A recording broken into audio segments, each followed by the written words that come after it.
A Senate Armed Services Committee interviews a candidate for the position of Secretary of the Navy.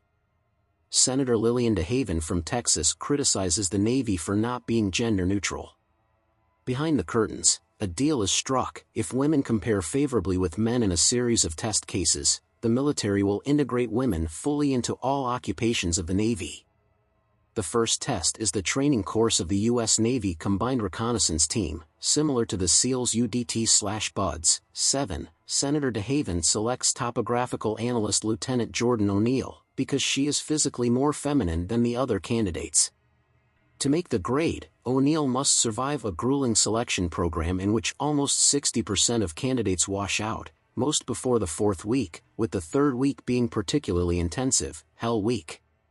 The enigmatic Command Master Chief John James Ergale runs the training program that involves 20-hour days of tasks designed to wear down recruits' physical and mental strength, including pushing giant ship fenders up beach dunes, working through obstacle courses, and hauling landing rafts.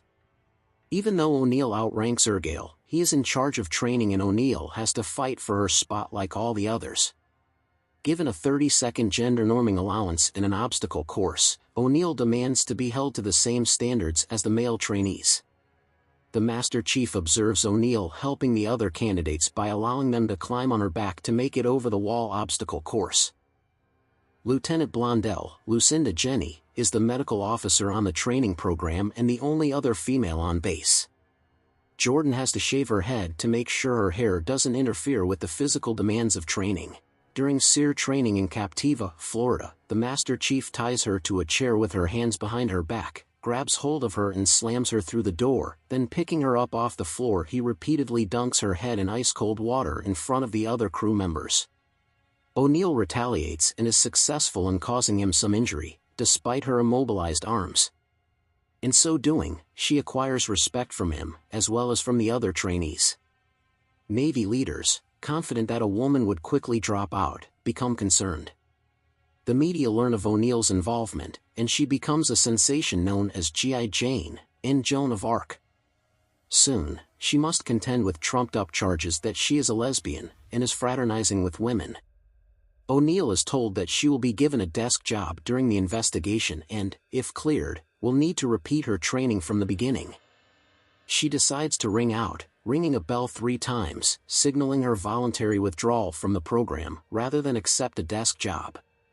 It is later revealed that the photo evidence of O'Neill's alleged fraternization came from Senator DeHaven's office. DeHaven never intended for O'Neill to succeed. She used O'Neill as a bargaining chip to prevent military base closings in her home state of Texas. O'Neill threatens to expose DeHaven, who then has the charges voided and O'Neill restored to the program.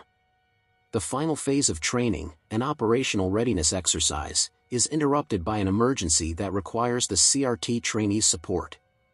The situation involves a reconnaissance satellite powered by weapons-grade plutonium that fell into the Libyan desert. A team of U.S. Army Rangers is dispatched to retrieve the plutonium, but their evacuation plan fails, and the trainees are sent to assist the Rangers. The Master Chief's shooting of a Libyan soldier to protect O'Neill leads to a confrontation with a Libyan patrol.